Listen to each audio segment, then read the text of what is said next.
Hi friends, welcome to Meenakshi kitchen. நம்ம இப்போ Kerala style பழம்பொரி எப்படி செய்வதுன்னு பார்ப்போம்.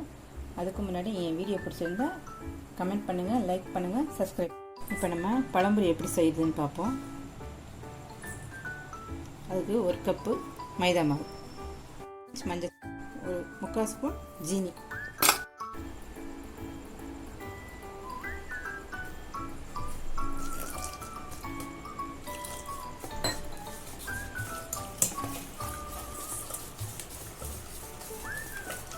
பழம்பொரி செய்கிறதுக்கு இந்த பதத்தில் இருக்கணும் மாவு.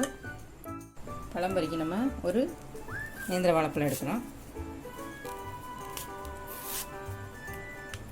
அதனால் 2ஆக கட் பண்ணி அதை வந்து நம்ம நேந்திர வாழைப்பழம் பச்சை போய் இப்படி ஸ்லைஸ் போட்டுக்கணும்.